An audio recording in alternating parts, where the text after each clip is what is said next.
Okay, analog versus digital. Yeah. You've been noted as saying that you're not a fan of digital playback. Why do you prefer analog over digital? Take a famous play, say something of Shakespeare, Yes. and translate his story in Italian. And another person translates it from Italian to English again.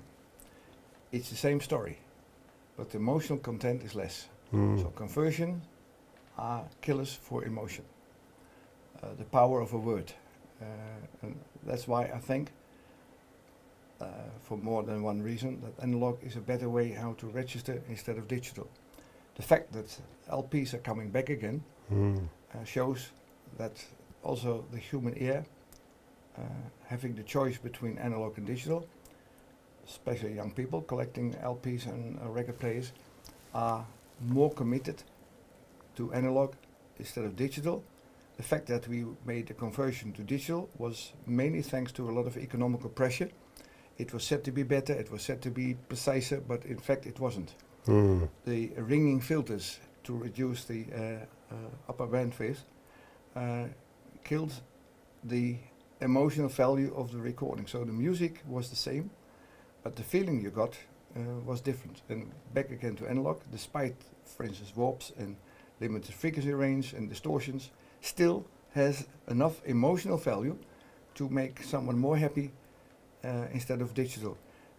Otherwise, streaming with ultra high frequency sampling coming close to analog proves that the higher the sampling frequency, the closer you get to analog, the better the sound will be. So the ultimate of sampling frequency, maybe 1 megahertz, is about analog. So why do all the technical effort with a lot of equipment in between, components in between, conversions in between? Just stay analog. So you go with a long way back again to a point where you could have been without all the technical steps in between. Yeah. I stayed analog at the moment Philips was introducing the CD100, and so in December 1982, and Sony introduced the CD101 in September 1982. I listened to the CDs and no, that's not my style. No. I stay analog. I've collected a lot of cartridge components. At that time, factories were closing. They said, "This is the end of the world. We stop and we'll do another thing." But I've collected a lot of parts, and I still enjoy all these parts because I can just build what I like to build. Yeah, fantastic. Yeah. Well, that's very, very interesting. And it's an interesting way of looking at it and diagnosing it. And obviously people out there will have their own opinions. Yep. Different opinions. Different opinions. Yep. It comes down to what you enjoy, what you like. Yep. But look, another question I want to ask is regarding the future of audio. Where do you see the future of audio going over the next 10 years, 20 years?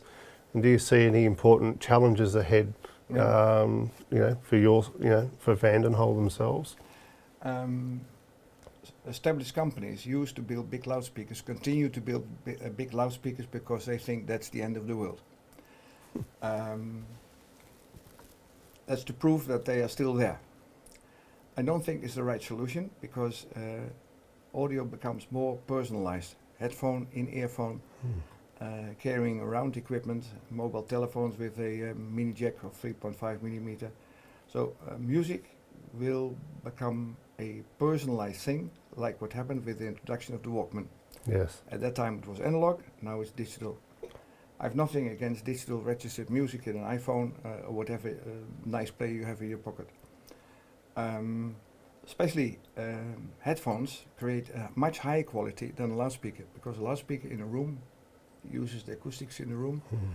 The acoustics are mostly a limiting factor. When the music is produced by headphone or in earphone, the sound quality is definitely better because you skip the acoustics. So I see, if you really like to enjoy music, use a good headphone, and there are many around. Check the ones you prefer and take the one you like most.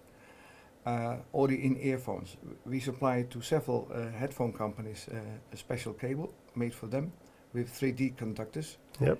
And the tests of these headphones or in-earphones are always very positive without knowing that we are the supplier.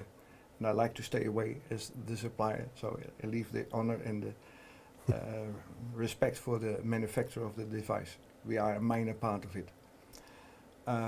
Streaming, I think, will be the digital source for the coming period, and LP will be the analog source for the coming period, and open reel tape.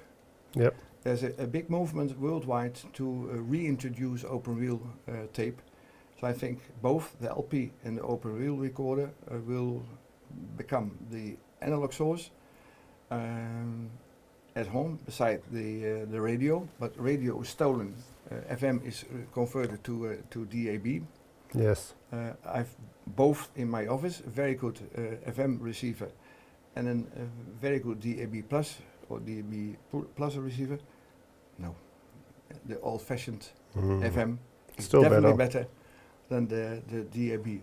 But DAB is pushed as a new standard, as a new reference, and everyone believes what is said. So it's the same story as with the introduction of the CD, when Mr. Karian said, it's a much better sound over the CD. I never heard it so good as the LP. And he made a mistake. We see now the result. And I think the same will happen with DAB. Also, because a lot of cars have FM receivers on board Yes. and need traffic information. They don't have anything about DAB. And when FM is closed, like what happens in our country soon, and DAB is the source, then a lot of cars are without the information. In Finland, the situation was so badly that FM was reconnected again, just for the traffic information. Wow. Yep. So, headphones instead of big speakers, LP and open reel, maybe even compact cassette, and streaming. Well, I tend to agree with you. Well, thank you very much. It's been a pleasure meeting you this afternoon. Me too, thank you. Thank you. And to all our viewers, we'd like to thank you for tuning in, and we look forward to seeing you next time on Audio Trends TV.